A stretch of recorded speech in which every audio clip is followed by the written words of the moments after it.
வள்ளிக்கிழங்கு அல்வா செய்யறதுக்கு முன்னாடி சர்க்கரை வள்ளிக்கிழங்குல என்னென்ன மருத்துவ பயன்கள் இருக்குதுன்னு பார்க்கலாம்.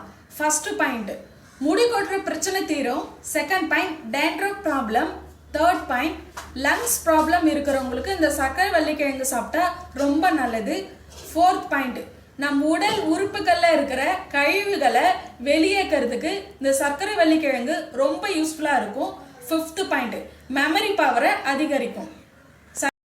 சர்க்கரை வள்ளிக்கிழங்கு அல்வா செய்வதற்கு தேவையான பொருட்கள் பார்க்கலாம் வாங்க. வள்ளிக்கிழங்கு அல்வா செய்யறதுக்கு முன்னாடி தேவையான பொருட்கள் பார்க்கலாம் வாங்க. சர்க்கரை தேவையான அளவு, கடலை எண்ணெய் 100 கிராம், உலர்ந்த திராட்சை, சர்க்கரை வள்ளிக்கிழங்கு நல்லா வேக வச்சிருக்கோம், முந்திரி பருப்பு, நெய், பாதாம் பருப்பு. நெய்யில நல்லா வறுத்து எடுத்தாச்சு. இப்படி பொன்னிறமா நல்லா வறுத்து எடுக்கணும். ஆல்ரெடி முந்திரி ஏலக்காய் வறுத்ததுலேயே நெய் இருக்குது, அதிலே ஆட் பண்ணிக்கலாம். சர்க்கரை வள்ளிக்கிழங்கு இந்த மாதிரி நல்லா மிக்சியில் அரைச்சிக்கணும். எண்ணெய் நல்லா காஞ்சிடுச்சு, நெய் நல்லா காஞ்சிடுச்சு, இதில் போட்டுக்கலாம். சர்க்கரை வள்ளிக்கிழங்கு அல்வா செய்யறதுக்கு முன்னாடி நெய்யில் முந்திரி பாதாம் எல்லாமே வறுத்துக்கலாம்.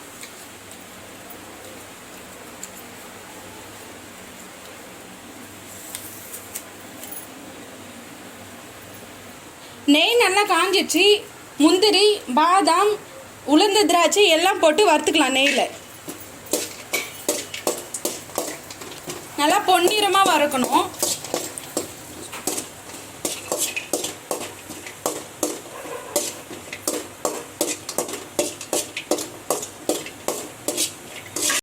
நல்லா காஞ்சிச்சு, அதில் சர்க்கரை வள்ளிக்கிழங்கு போட்டுக்கலாம்.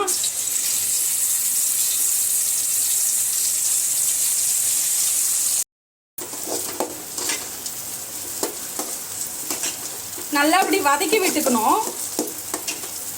நெய் கொஞ்சம் அதிகமாக விட்டுட்டா சாப்பிட்றதுக்கு நல்லா இருக்கும், வாசனையும் நல்லா இருக்கும். ஒரு 5 மினிட்ஸ் இப்படியே வதக்கணும்.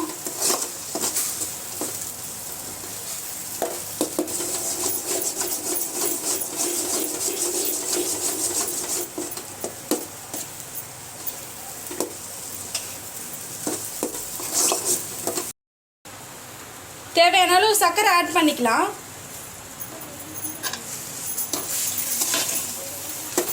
கிழங்கு எல்லாத்துலேயுமே ஆட் ஆகணும், அது வரைக்கும் நல்லா கலரி விட்டுக்கலாம்.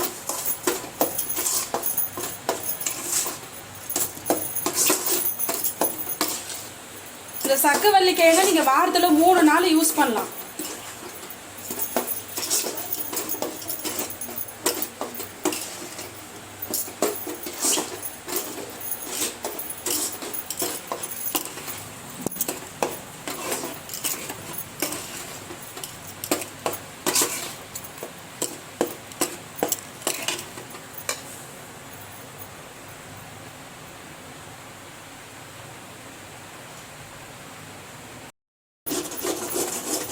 இப்படி நல்லா கலரி விட்டுட்டே இருக்கணும். ஒரு 10 மினிட்ஸ் இப்படி கலரிக்கலாம்.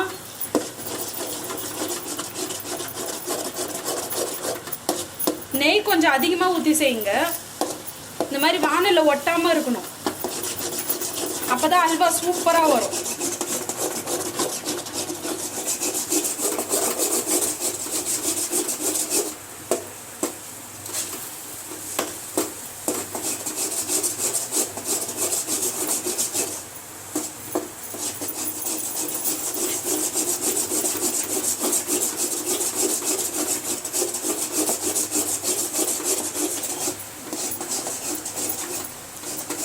ஆரோக்கியமான உணவுலன்னு பார்த்தா சர்க்கரை வள்ளிக்கிழங்கு ஒரு பெஸ்ட் உணவுன்னு சொல்லலாம்.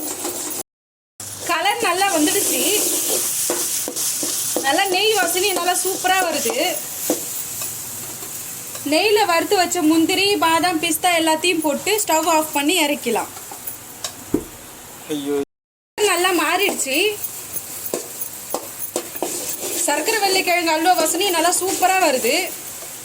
இந்த டைமில் நம்ம நெய்யில் வறுத்து வச்ச பாதாம் முந்திரி எல்லாமே போட்டுக்கலாம். போட்டு ஒரு 2 நிமிஷம் நல்லா அப்படி கிளறி விட்டுக்கலாம்.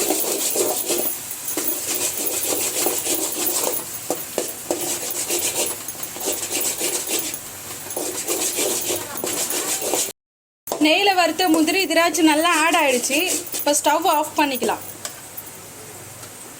சுவையான சூப்பரான சர்க்கரை வள்ளி கிழங்கு அல்வா ரெடி ஆயிடுச்சு. இந்த வீடியோ உங்களுக்கு பிடிச்சிருக்குன்னு நினைக்கிறேன். நீங்களும் உங்கள் வீட்டில் ட்ரை பண்ணி பாருங்கள். ட்ரை பண்ணி பார்த்துட்டு லைக் பண்ணுங்கள், ஷேர் பண்ணுங்கள், கமெண்ட் பண்ணுங்கள் அண்ட் சப்ஸ்கிரைப் பண்ணுங்கள். தேங்க்யூ.